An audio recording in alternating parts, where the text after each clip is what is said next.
Good morning, everyone. How are you all? Welcome to our education platform in magnetic field due to electric current. आजच्या या 15व्या लेक्चरमध्ये आपण शिकणार आहोत Biot and Savart's law. दोन scientist आहेत, एक आहे Jean Baptiste Biot and Felix Savart. अवघड वाटते नाव, म्हणून आपण लक्षात ठेवूयात simply Biot and Savart's law. एका करंट कॅरिंग कंडक्टरच्या सराउंडिंग स्पेसला तयार होतं मॅग्नेटिक फील्ड. ओर्स्टेडने डिस्कवर केला आहे हा magnetic effect of electric current. ओर्स्टेडने डायरेक्शनसुद्धा कशी मिळेल सांगितली using right hand thumb rule. आता प्रश्न पडला की हा करंट कॅरिंग कंडक्टर जर सराउंडिंग स्पेसला मॅग्नेटिक फील्ड तयार करत असेल तर ह्या मॅग्नेटिक फील्डची स्ट्रेंथ, या मॅग्नेटिक फील्डची मॅग्नेट्यूड किंवा व्हॅल्यू आपल्याला कॅल्क्युलेट करता आली पाहिजे, हो की नाही. आणि ती कॅल्क्युलेट करण्यासाठी आपल्याला एक फॉर्म्युला देऊ केला आहे, तो म्हणजे या दोन्ही सायंटिस्टने, बायटने आणि सावर्ड्सने, की ज्याला एकत्रितपणे म्हटलं जाईल बायट अँड सावर्ड्स लॉ. ठीक आहे. बायट अँड सावर्ड्स लॉचं अजून एक वैशिष्ट्य सांगायचं म्हटलं की तो एका लहान लेंथ इलेमेंटवर अप्लाय केला जातो. म्हणून तुमचा कंडक्टर स्ट्रेट असेल किंवा कंडक्टर स्ट्रेट नसेल, अशा दोन्ही सिच्युएशनमध्ये आपण बायट अँड सावर्ड्स लॉ अप्लाय करू शकतो त्या करंट कॅरिंग कंडक्टरवर. ठीक आहे. तुम्हाला कळलं एम काय आहे. बायट अँड सावर्ड्स लॉने आपल्याला दिलेलं काय आहे, एक करंट कॅरिंग कंडक्टर आहे, करंट कॅरी करून घेऊन जाईल आणि करंट कॅरी करत असताना तो सराउंडिंग स्पेसला तयार करील मॅग्नेटिक फील्ड, आणि ते मॅग्नेटिक फील्ड आपल्याला फाइंड आउट करता येतं using Biot and Savart's law. Isn't it. बघा, बोर्डवर एक ड्रॉ केला आहे current carrying conductor. Straight draw केला आहे मी. मे बी तो स्ट्रेट असेल किंवा नसेल. वायर असेल ना फ्लेक्झिबल. ही पहा माझ्या हातात एक वायर आहे. इथं स्ट्रेट दिसते का तुम्हाला? नाही. पण स्ट्रेट नसेल म्हणून तिच्या करंट कॅरिंग कपॅसिटीवर काही अफेक्ट होतो आहे तर असं नाही आहे, बरोबर आहे. ती स्ट्रेट असताना सुद्धा जेवढ्या मॅग्नेट्यूडचा करंट कॅरी करून घेऊन जाणार आहे, ती स्ट्रेट नसताना सुद्धा तेवढ्याच मॅग्नेट्यूडचा करंट कॅरी करून घेऊन जाणार आहे. ठीक आहे. मटेरियल कंडक्टर फ्लेक्झिबल असेल, वायर आहे, काम काय आहे, करंट कॅरी करून घेऊन जाणं from one end to another end, हो की नाही. ही दोन एंड आहेत. एक कुठं कनेक्ट केलं सेलच्या पॉझिटिव्ह टर्मिनलला, दुसरं कुठं कनेक्ट केलं असेल सेलच्या निगेटिव्ह टर्मिनलला, आणि मग त्यामुळं वायरमधून काय फ्लो होतो आहे तर करंट फ्लो होतो आहे. का तर त्या वायरच्या दोन एंडच्या अक्रॉस सेट होतं इलेक्ट्रिक फील्ड. हे तर आपल्याला माहीत झालं करंट इलेक्ट्रिसिटी चॅप्टरमधून.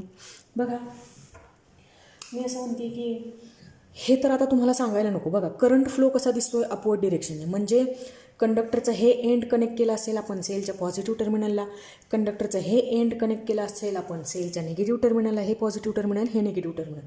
म्हणजे आता इथून पुढे तुमच्या डोक्यात असं यायला नको की करंटची डिरेक्शन अपवर्ड डायरेक्शनने दाखवली म्हणजे इथं सेल कनेक्ट केला आहे का नाही, सर्किटमध्ये तर तो दिसत नाही. तर तुम्हाला हे माहीत असायला पाहिजे की कंडक्टरमधून करंट फ्लो फक्त अशाच सिच्युएशनमध्ये होईल ज्यावेळेस त्या कंडक्टरच्या अक्रॉस सेल किंवा बॅटरी कनेक्ट केलेली असेल. सोर्स ऑफ एनर्जी हवा ना, बरोबर आहे की नाही. मग तर मी असं समजते की आता हा सेल ड्रॉ करण्याची गरज राहिलेली नाही. मुली हुशार आहेत आणि त्यांना कळतं आहे की कंडक्टरने अपवर्ड डिरेक्शनने करंट फ्लो करून नेला आहे, म्हणजे इथं कुठेतरी सोर्स ऑफ एनर्जी किंवा सेल असेल, आणि कंडक्टरचं हे एंड कनेक्ट केलं असेल पॉझिटिव्ह टर्मिनलला आणि हे एंड कनेक्ट झालेलं असेल निगेटिव्ह टर्मिनलला. मी जो करंट फ्लो दाखवलेला आहे तो पॉझिटिव्ह चार्जचा फ्लो आहे किंवा कन्व्हेन्शनल फ्लो ऑफ करंट आहे. आणि तुम्हाला माहीत असणार आहे की ॲक्च्युअल फ्लो ऑफ करंट आहे किंवा ज्याला आपण फ्लो ऑफ इलेक्ट्रॉन म्हणतो आहे तो कसा असणार आहे तर सेलच्या निगेटिव्ह टर्मिनलपासून सेलच्या पॉझिटिव्ह टर्मिनल. म्हणजे हा असेल करंटचा फ्लो डाऊनवर्ड डिरेक्शनने आणि हा असेल पॉझिटिव्ह चार्जचा फ्लो, हो की नाही, की जो कन्व्हेन्शनल आहे. इकडून इलेक्ट्रॉन येतील आणि इथून पॉझिटिव्ह चार्ज जातील. ठीक आहे. तर या कंडक्टरने सराउंडिंग स्पेसला तयार केलं मॅग्नेटिक फील्ड. बघा ते असं असेल.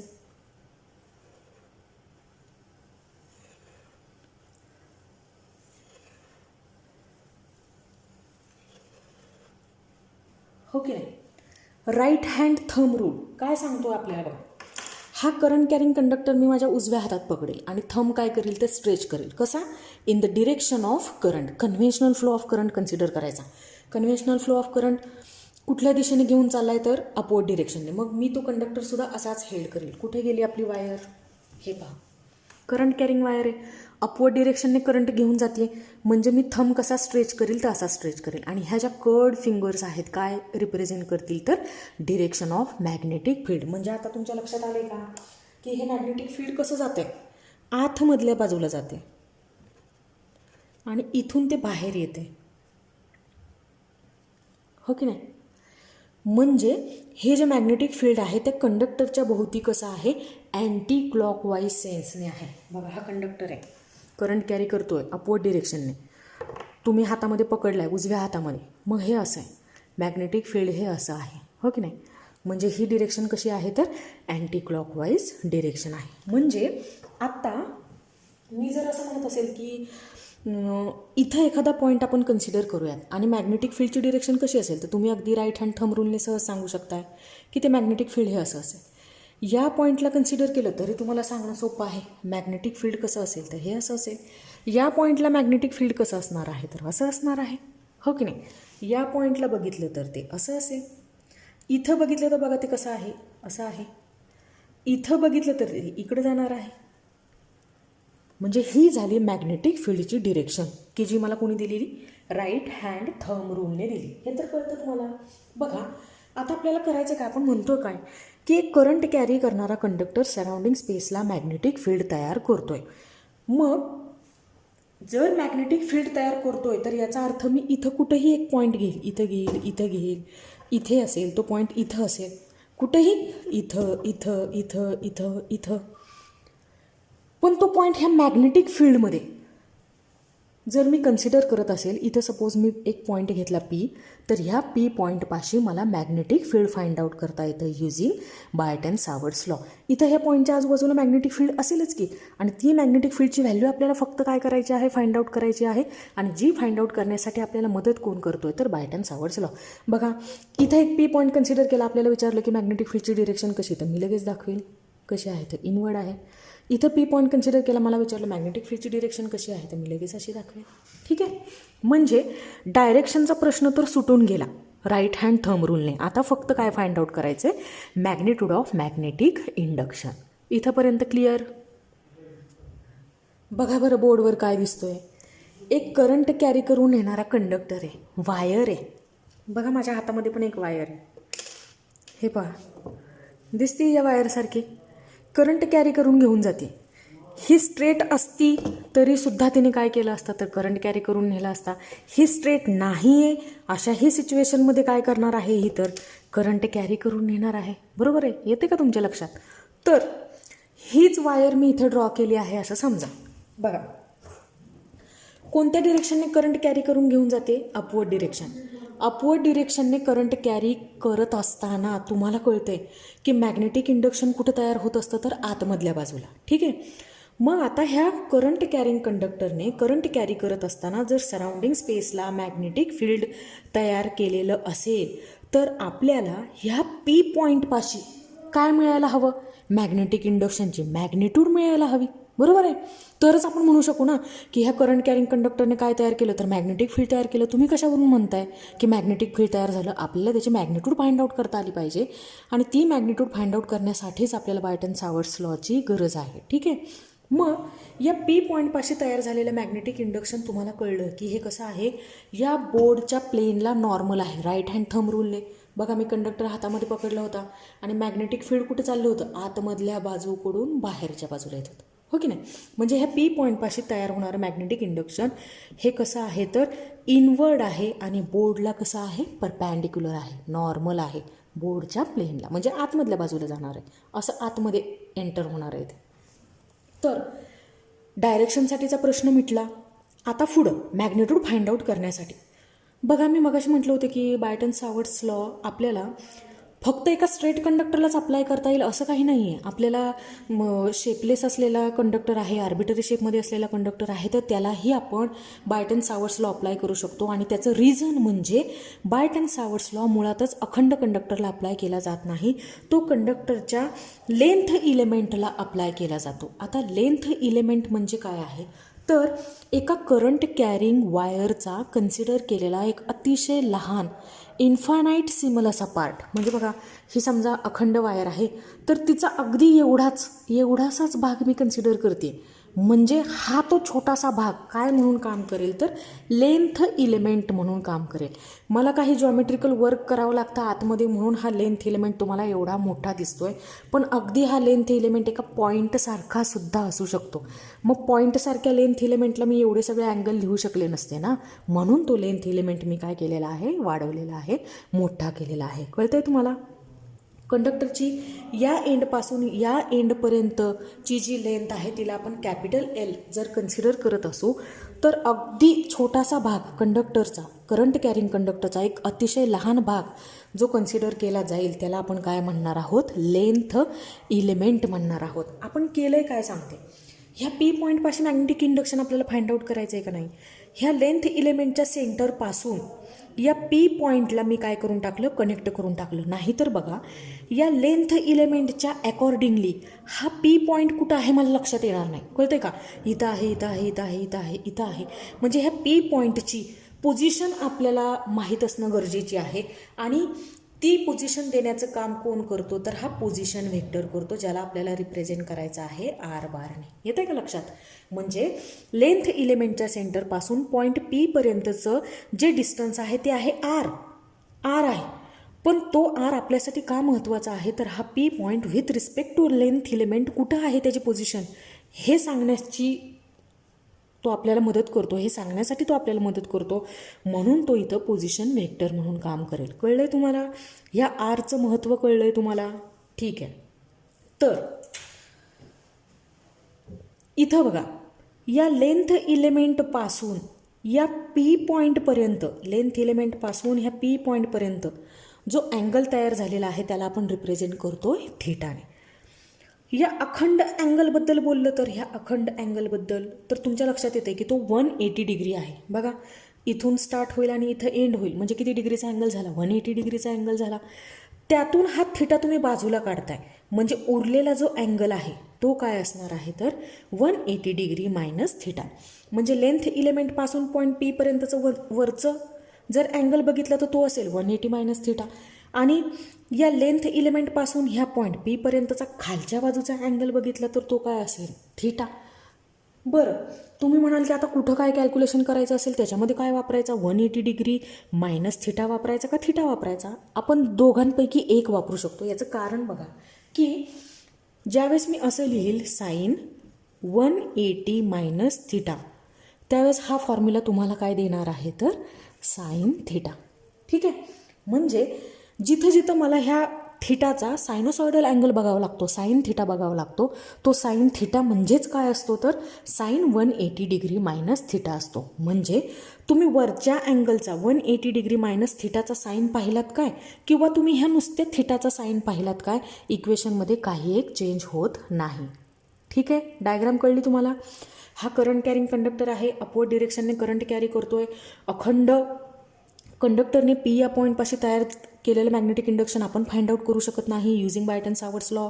आपल्याला काय करावं लागणार आहे, लेंथ इलेमेंट कन्सिडर करावं लागणार आहे आणि त्या लहानशा लेंथ इलेमेंटने पॉईंट पी पाशी तयार केलेलं मॅग्नेटिक इंडक्शन आपल्याला फाइंड आउट करायचं. मग तुम्ही म्हणाल मग आता अखंड करंट कॅरिंग कंडक्टरने तयार केलेलं मॅग्नेटिक इंडक्शन कसं फाइंड आउट करायचं, तर जेवढे लेंथ इलेमेंट तुम्ही कन्सिडर कराल, बघा जेवढे, सपोज इथे झाले 4 लेंथ इलेमेंट, तर या 4 लेंथ इलेमेंटने पॉईंट पी पाशी तयार केलेलं मॅग्नेटिक इंडक्शन ॲड करून टाकायचं, इंटिग्रेट करायचं आणि मग त्या इंटिग्रेशनची व्हॅल्यू म्हणजे ह्या पी पॉईंटपाशी ह्या करंट कॅरिंग कंडक्टरने तयार केलेलं टोटल मॅग्नेटिक इंडक्शन आपल्याला मिळतं.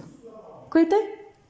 तर बघा या लेंथ इलेमेंटने ह्या पी पॉईंटपाशी तयार केलेलं मॅग्नेटिक इंडक्शन आहे ना, अखंड कंडक्टरने करंट कॅरी करत असताना नाही तयार केलेलं ते मॅग्नेटिक इंडक्शन. मग लेंथ इलेमेंटने की जी अतिशय लहान आहे, इन्फायनाईट सिमल लेंथ इलेमेंट आहे तो, तर त्याने तयार केलेलं मॅग्नेटिक इंडक्शनसुद्धा कसं असेल, लहान असेल. म्हणून याला आपण रिप्रेझेंट करूयात डी बीने. ठीक आहे. नाहीतर मग पुन्हा तुम्हाला प्रश्न पडेल की मॅग्नेटिक इंडक्शन तर बीने रिप्रेझेंट करतो आपण, इथं डी बी का आला, तर त्या डी बीचं कारण म्हणजे ते मॅग्नेटिक इंडक्शन पी पॉईंटपाशी तयार केलेलं आहे कुणी, by length element D L. इथंपर्यंत क्लिअर? बघा आता आपला कॉमन सेन्स वापरून आपण काही गोष्टी इथं लक्षात घेऊयात. ठीक आहे. पी पॉईंटपाशी तयार होणारी डीबीचे मॅग्निट्यूड, मॅग्नेटिक इंडक्शन ही व्हेक्टर क्वांटिटी असते. आपण कशाबद्दल बोलतोय? मॅग्निट्यूडबद्दल बोलतोय. म्हणजे मी तो डीबी पॅरामीटर मॉड्युलसमध्ये लिहील आणि वर काय करेल? बार करेल.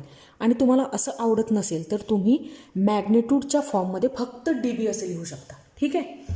तर सगळ्यात पहिली गोष्ट मी असं म्हणते की हा डीबी डायरेक्टली प्रोपोर्शनल असणार आहे. कशाला? तर त्या कंडक्टरमधून फ्लो होणाऱ्या करंटला. माझं असं म्हणण्यामागचं कारण काय? तर या कंडक्टरच्या सराउंडिंग स्पेसला तयार होणारं मॅग्नेटिक फील्ड कोणी तयार केलं आहे? तर या कंडक्टरमधून फ्लो होणाऱ्या करंटने तयार केलं आहे. ठीक आहे. मग करंट मॅग्नेटिक फील्डला कन्स्ट्रक्ट करत असेल, क्रिएट करत असेल, बनवत असेल, तर ज्यावेळेस जास्त करंट फ्लो होत असेल त्यावेळेस जास्त मॅग्नेटिक फील्ड तयार होत असेल आणि ज्यावेळेस कमी करंट फ्लो होत असेल त्यावेळेस कमी मॅग्नेटिक फील्ड तयार होत असेल. का?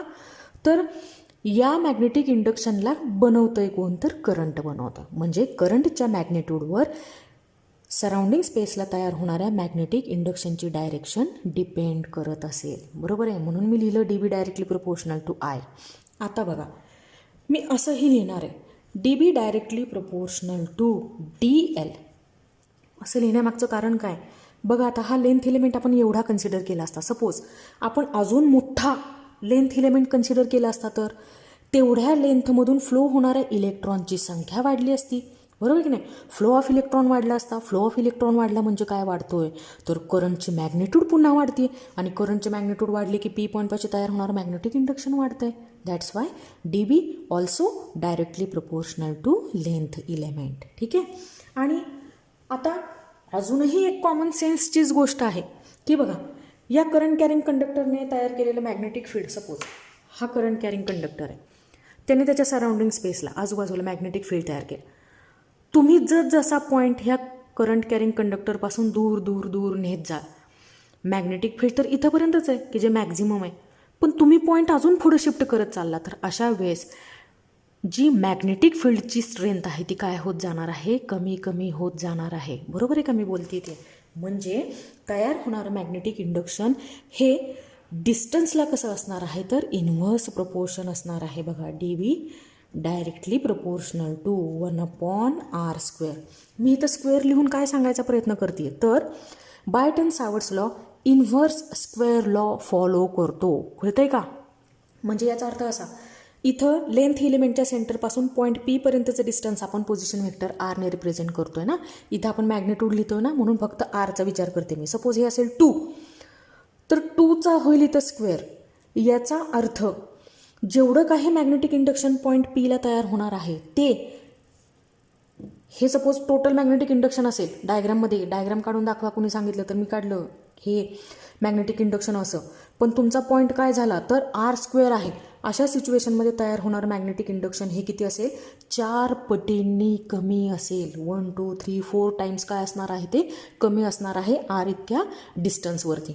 त्यानंतर सपोज हा आर असेल 3, तर ह्या 3चा स्क्वेअर होईल म्हणजे तयार होणारं मॅग्नेटिक इंडक्शन 9 टाइम्स काय होणार आहे? डिक्रीज होणार आहे, कमी होणार आहे. आणि म्हणूनच मी असं म्हटलं की मॅग्नेटिक इंडक्शन काय फॉलो करतोय? तर इन्व्हर्स स्क्वेअर लॉ फॉलो करतोय.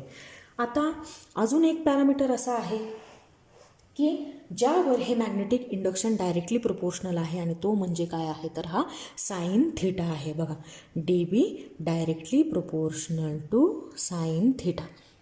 कळतंय का?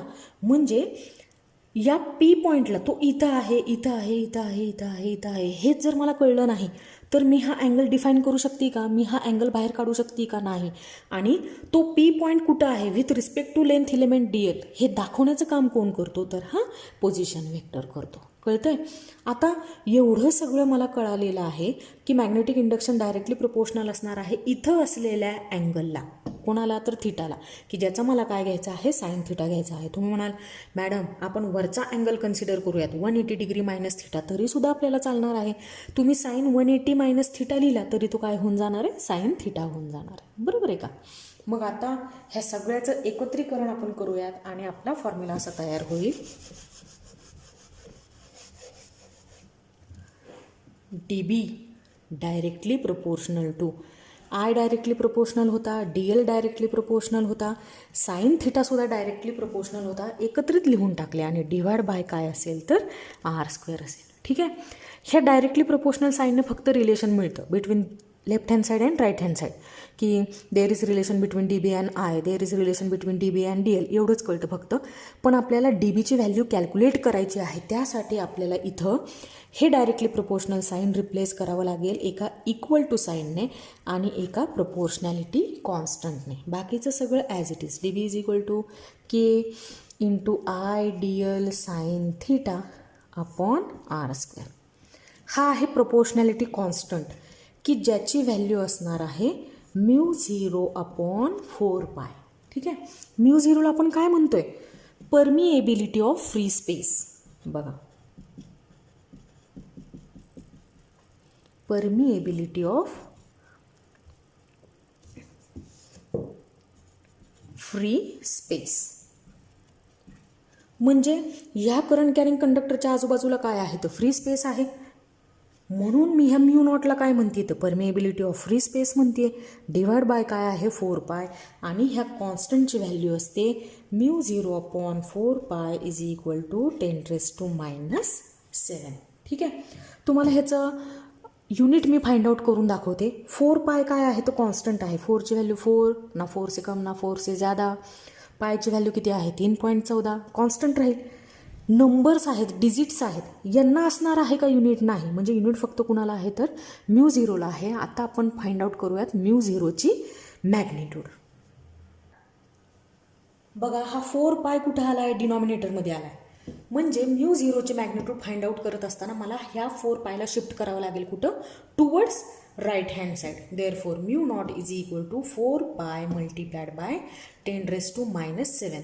या μ0च्या म्हणजेच परमिएबिलिटी ऑफ फ्री स्पेसच्या युनिटबद्दल आपण बोलणारच आहोत.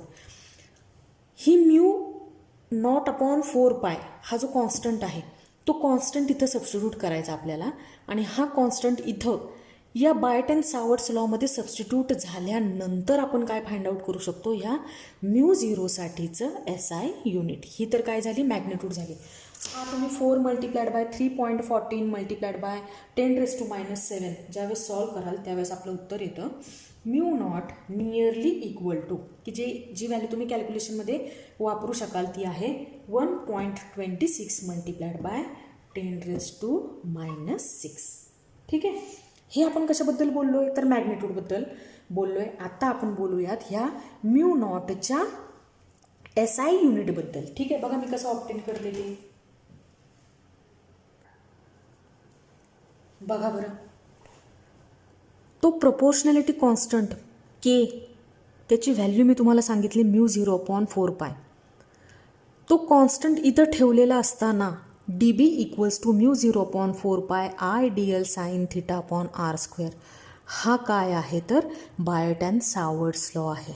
हे इथं तुम्ही बघताय की हा DB मॉड्युलसमध्ये लिहिला गेलेला आहे, व्हेक्टर फॉर्ममध्ये मी लिहित नाही आहे. बरोबर आहे की नाही? म्हणजे याचा अर्थ हा जो फॉर्म्युला आहे तो फक्त आणि फक्त P पॉईंटपाशी ह्या लेंथ इलेमेंटमुळं तयार होणारी मॅग्नेटिक इंडक्शनची मॅग्निट्यूड तुम्हाला देत आहे. म्हणजे हा काय आहे तर बायट अँड सावर्ट्स लॉने मिळालेल्या मॅग्नेटिक इंडक्शनची मॅग्निट्यूड फाइंड आउट करण्यासाठीचा फॉर्म्युला आहे. ठीक आहे. मग आपल्याला करायचं काय होतं तर μ0चं SI युनिट फाइंड आउट करायचं होतं. मग मी हा जो फॉर्म्युला आहे बायट अँड सावर्ट्स लॉ तो मी मॉडिफाय केला. कशासाठी तर ह्या μ0साठी. μ0 म्हटलं तरी चालेल किंवा μ0 म्हटलं ना तरीसुद्धा चालणार आहे. मग बघा, हा आहे म्यू, हे जे लेटर आहे ना तो आहे म्यू. त्याचं जर स्पेलिंग लिहायचं झालं तर मी असं लिहिल MU, म्यू. बोलत असताना पण प्रोनाऊन्सिएशनमध्ये पण तो तसाच म्हणायचा आहे MU, μ0. ठीक आहे. μ0 म्हणा किंवा μ0 म्हणा. μ0 इज इक्वल टू, हा फक्त इथंच ठेवला, बाकीचे सगळे शिफ्ट केले. मग DB 4π आणि R² इकडे आले असते. DB 4π R². ठीक आहे. आणि हा आय DL साईन थिटा कुठे येईल तर डिनॉमिनेटरमध्ये येईल. हे शिफ्टिंग होत असताना फक्त मी काय केलं, हा जो म्यू नॉट आहे तो राईट हँड साईडला दिसतोय, तो मी कुठे लिहून टाकला आहे तर लेफ्ट हँड साईडला, कारण आपण फॉर्म्युलाच कुणासाठी मॉडिफाय करतोय तर या म्यू नॉटसाठी करतोय. ठीक आहे. मग ह्या म्यू नॉटला इथं ठेवून बाकीचं सगळं शिफ्टिंग केलं तर ते असं दिसायला लागलं. मग आता ह्यामध्ये 4 मल्टिप्लाइड बाय पाय, 4 सुद्धा नंबर आहे आणि 3.14 सुद्धा नंबर आहे की ज्यांना SI युनिट नसेल. साईन थिटा हा सुद्धा नंबरच आहे. बघा कसा मी तुम्हाला सांगते. साईन 30ची व्हॅल्यू किती असते 1/2. 1/2 म्हणजे किती असतो 0.5. ठीक आहे. मग 0.5ला SI युनिट आहे का, युनिट आहे का, नाही, म्हणजे हाही कॅन्सल आउट होईल. मग आता उरलेले जे पॅरामीटर आहेत त्यांच्यासाठीचं SI युनिट लिहून घेऊयात. मॅग्नेटिक इंडक्शन मोजलं जातं टेस्लाने, म्हणून मी इथं लिहिला कॅपिटल T. R² डिस्टन्स आहे. SI युनिटमध्ये डिस्टन्ससाठीचं जे युनिट आहे ते आहे मीटर. आरचा स्क्वेअर आहे म्हणून मी इथं मीटरचा स्क्वेअर केला. इथं करंट आहे म्हणून मी ॲम्पियर केलं. लेंथ इलेमेंट हे सुद्धा डिस्टन्स आहे म्हणून मी ते मोजण्यासाठी इथं मीटर घेतला. हा 1 मीटर या 2 मीटरपैकी एका मीटरला कॅन्सल आउट झाला. मग शिल्लक काय राहिलं तर tesla into metre divide by ampere. मग हे काय आहे तर SI युनिट आहे कुणाचं, परमिएबिलिटी ऑफ फ्री स्पेससाठीचं. हेच युनिट तुम्ही असं सुद्धा लिहू शकता, टेस्ला मीटर. डिनॉमिनेटरमध्ये असलेला हा जो ॲम्पियर आहे ना तो फक्त कुठं आणायचा, न्यूमरेटरला आणायचा आणि रेस टू -1 करायचा, कारण इथं जी पॉवर आहे आपल्याला दिसत नाही आहे ती असते +1. मग तो न्यूमरेटरला गेला की ती पॉवर होऊन जाईल -1. That's why SI unit of permeability of free space is tesla metre into ampere raise to -1 किंवा टेस्ला मीटर पर ॲम्पियर. इथं आपण मॅग्निट्यूड फाइंड आउट करून ठेवली होती बघा, 1.26 मल्टिप्लाइड बाय 10⁻⁻⁶. त्याला फक्त काय द्यायचं तर SI युनिट द्यायचं टेस्ला मीटर पर ॲम्पियर. ठीक आहे. म्हणून मी ते लिहिलं बघा 4 pi multiplied by 10⁻⁷ tesla metre per ampere. किंवा तुम्ही जर असं लिहिलं 1.26 मल्टिप्लाइड बाय 10⁻⁶ तर तिथंही तुम्हाला लिहावं लागेल टेस्ला मीटर पर ॲम्पियर. ठीक आहे. इथंपर्यंतचा कंटेंट क्लिअर. जायचं पुढे. बायट अँड सावर्ट्स लॉचा आत्ता आपण मिळवूयात व्हेक्टर फॉर्म. व्हेक्टर फॉर्म लिहित असताना बघा डायग्रॅममध्ये थोडेसे चेंजेस मी केलेले आहेत.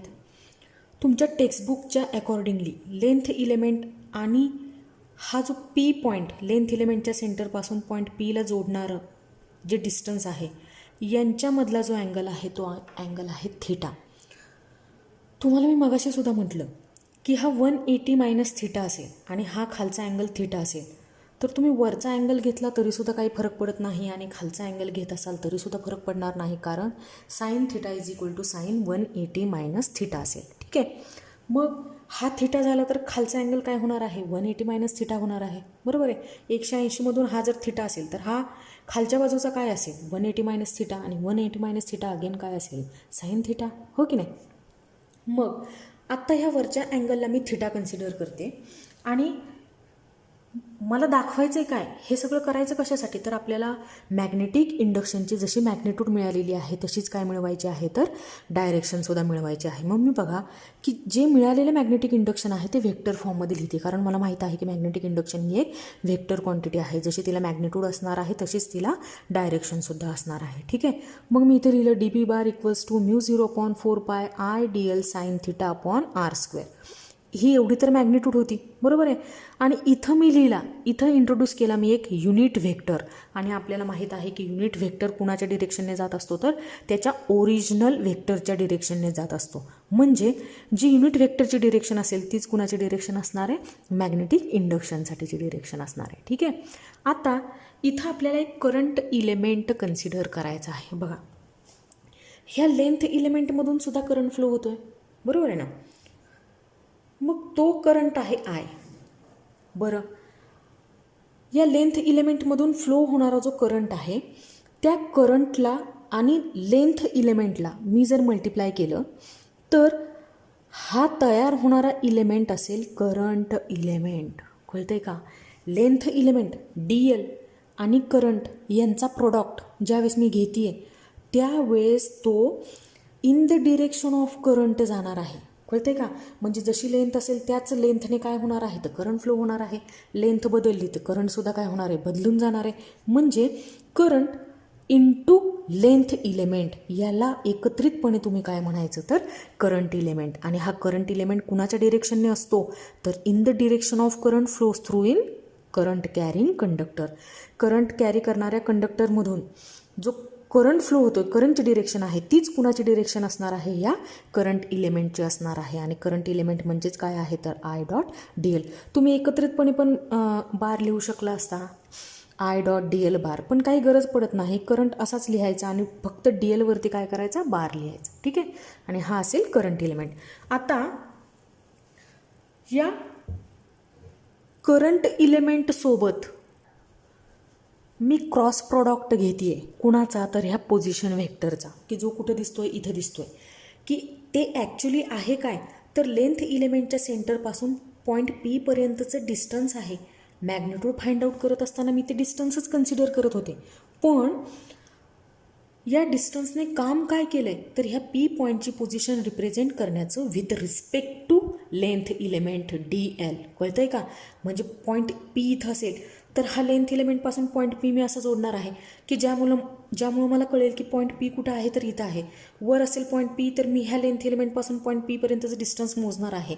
म्हणजे पीची पोझिशन रिप्रेझेंट करण्याचं काम कोण करत असतं तर हे डिस्टन्स करत असतं. म्हणून ह्या डिस्टन्सला आपण पोझिशन व्हेक्टर असं म्हणतो आहे, की ज्याला मी आर बारने रिप्रेझेंट करू शकते. मग आता मी केलं काय बघा, मी ह्या करंट इलेमेंटचा पोझिशन व्हेक्टर बरोबर क्रॉस प्रॉडक्ट घेतला आणि राईट हँड पाम रूलने या क्रॉस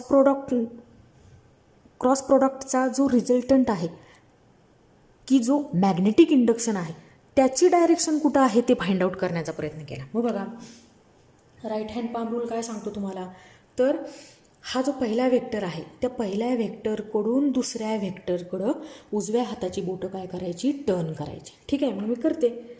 पहिला व्हेक्टर म्हणजे आय डी एल, हा करंट इलेमेंट, त्यांच्याकडनं उजव्या हाताची बोटं टर्न करते कुठं, टुवर्ड्स पोझिशन व्हेक्टर आर. हे असं.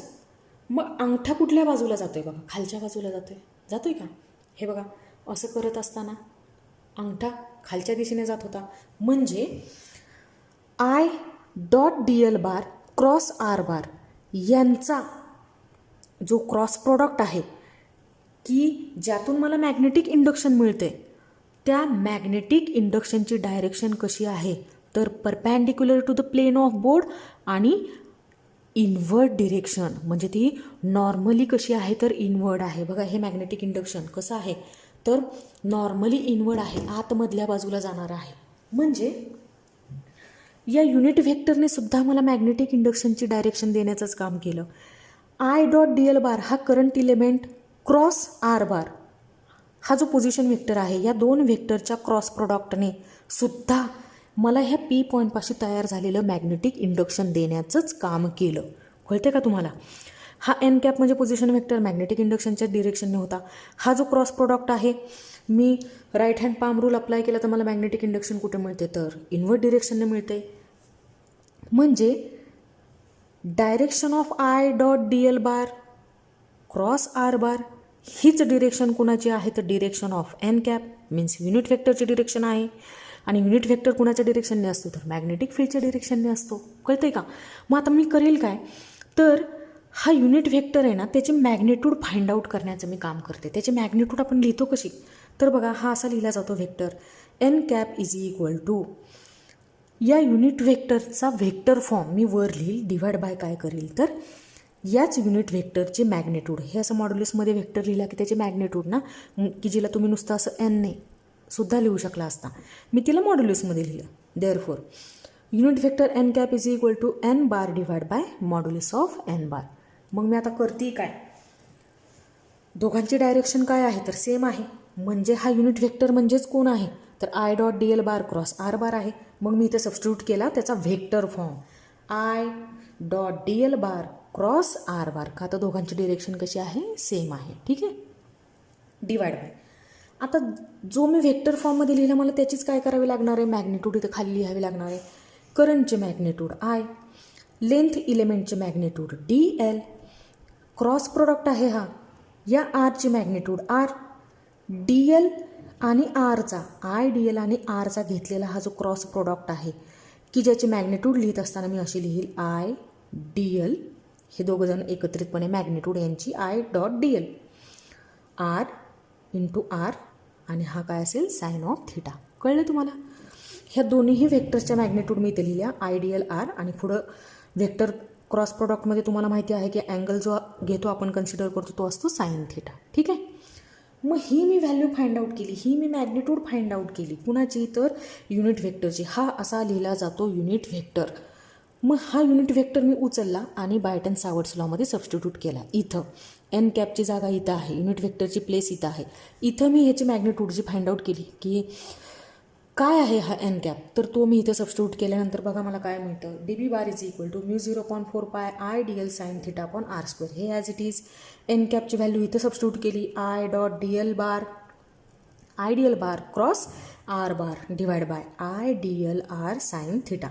जे सिमिलर पॅरामीटर आहेत ते कॅन्सल आउट करून टाकूयात. I D L cancel out झाला. साईन थिटा या साईन थिटाला कॅन्सल आउट झाला आणि शिल्लक काय राहिलं तर डी बी इक्वल टू μ0.4 पाय